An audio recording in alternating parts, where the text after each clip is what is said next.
In occasione della visita del governatore ai soci della 10ª circoscrizione, i club hanno deciso di scendere in campo al servizio della comunità, ed è per questo che oggi i club, i presidenti con i soci e i medici al centro commerciale Città dei Templi svolgono il loro servizio.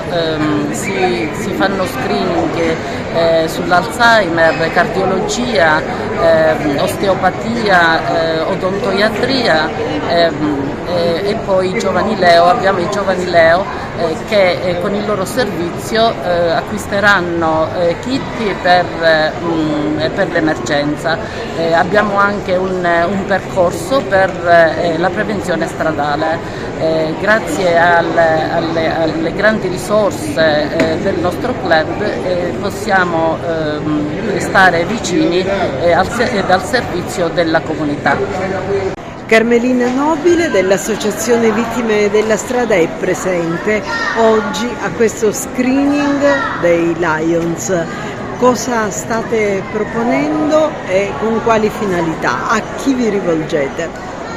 Noi ci rivolgiamo naturalmente a tutta l'utenza, dai più piccini ai più grandi, perché c'è molto lavoro da fare, si deve partire dai bambini. Infatti oggi siamo qui presenti come Associazione Italiana Familiare Vittime della Strada con un percorso stradale, di simulazione stradale, e abbiamo appunto questa oggettistica stradale segnaletica per i bambini, per chi ancora non li conosce, fare conoscere qual è il semaforo e via dicendo.